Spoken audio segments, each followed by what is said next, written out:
This is a place where you're nurtured, you're cared for, and you're challenged.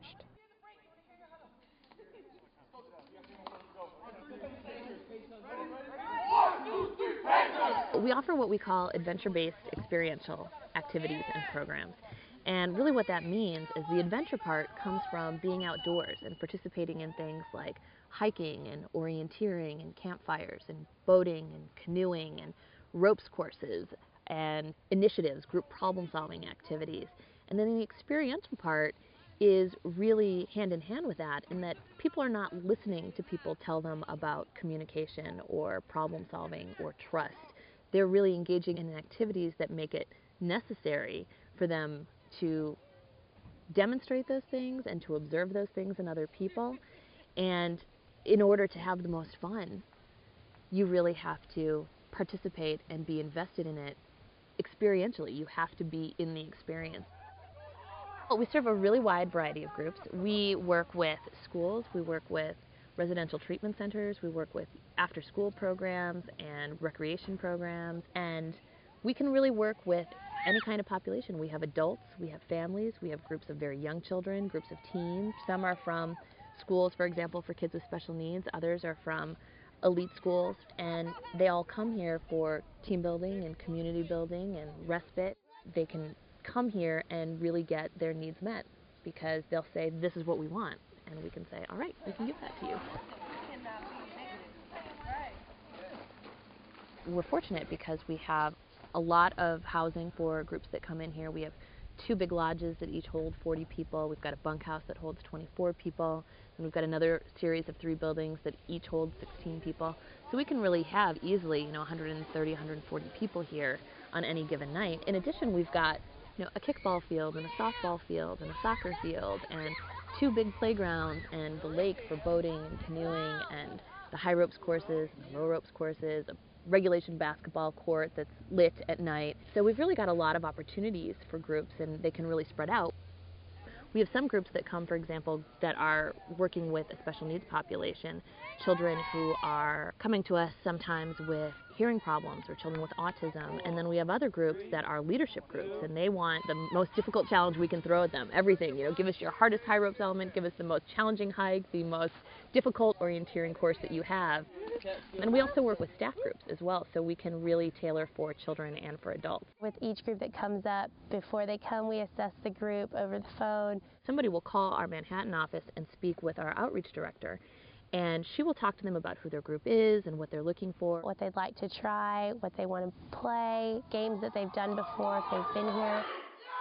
And we try and put together something new and something that's going to flow. Most of the times that I've been here, it's actually been raining at Camp Ramapo, so we're totally used to it. Last time we played in the playground in the mud, and the mud was up to our knees, and then we just went in and changed and we still did every activity. They still went out boating because it wasn't thundering or lightning. And we tell the girls to be prepared. You're going out in nature, it's going to be cold or rainy or whatever, and they come with that positive attitude. Usually they're so happy to be up here and to have the opportunity that most things they face with really good attitudes. The weekends are constantly changing. We put all this effort into planning and preparing for the program, and then they come here and we can sometimes see, well, we need to do this totally different. So if we recognize that a quiet person is still a very powerful person and could really fall into that leadership role, we could just take them aside for a moment and say, hey, can you help me out with this? We gotta tighten up. Everybody shoulder to shoulder. And it's really about the group that we see and what is going to be best for them. You gotta come out. Yo, y'all gotta turn around. I think the very best thing that we do is to provide the staff support to the groups that help them get the most out of this experience, because I think that at a lot of places the staff are sort of with them for specific sections. You get a lifeguard for a couple of hours, or you'll get somebody to be a high ropes facilitator for a couple of hours. We'll assign staff to the group that are with them from the time they get here to the time that they leave. So our staff are really skilled at building relationships with the participants. Even if they're just here for a day, we're going to make an effort to learn everybody's name and to know what this group is about, what they're coming here for. We ask every group what their goals are, and we work really, really hard to make sure that the activities fit with what they came here for. So it's not just us running our activities, but it's us running the activities in a way that meets their needs. It's the perfect place to come, and it's the perfect place to even commune with yourself. As a staff member, I came up here. My agenda was to deal with the kids, but I still had silent time for myself to kind of retreat. The activity that we're doing right now is the high ropes activity. It's very much about kids having to push themselves, and you see kids starting to climb down, and then they go for it and they climb back out on the wire and they can't take another step, and then they do take another step. And that's all a really great metaphor for what we want them to do in life and what we want them to do when they get back to school. And at the same time, they're supporting each other. And you hear, "Come on, John," and "You can do it," and when they get back down, there's pats on the back, and even just literally the fact that other students are backing up the rope safety system so that literally their sort of lives are in each other's hands. Throughout the weekend, we do these team building things where they need to talk to these kids. They need to talk to everyone. They need to ask opinions of, well, what do you think? And they learn about people. They learn about their weaknesses, their vulnerabilities, and they put themselves out there for everyone else. And when we do the debriefing or the processing, sometimes we say, name one person that you appreciated. I appreciate your leadership role and your responsibility. You see some things that you would never expect, and even the teachers, the staff say, I can't believe you just said that. Yes, please. A positive attitude despite, all the ruckus.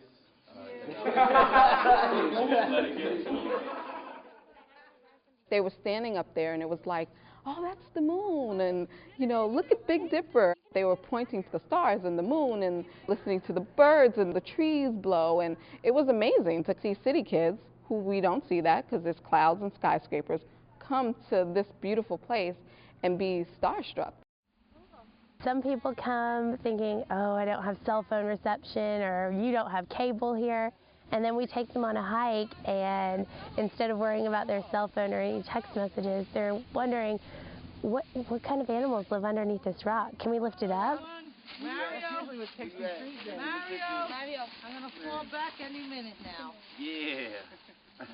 Great picture. Yes. Yes. See all the other vines or the other ropes? I think teens, sometimes they're like, oh, why am I up here, blah, blah, blah. But I think when they get home and they put it into practice, I think in a couple of months, they'll be able to realize, like, wow, I did that high Y. What should I do now? Just high step or one more step. And I got up there. I was nervous, but I conquered it. I can take this SAT. It's nothing. I can, apply to this college. I'm going to get in. And so I think that's when the change is going to come. Because we can say, look, when you were at Ramapo, remember when this happened and you were on that high wire and this person was supporting you, and we need to see that same kind of support happening now. And the experience of going to Ramapo becomes a touchstone that we can then refer students back to point them in the right direction later on. When they take that group photo at the end of the weekend and everyone has their arms around each other, it makes you feel good. It makes you feel like we built a team and they built a team. We were able to help them achieve that goal.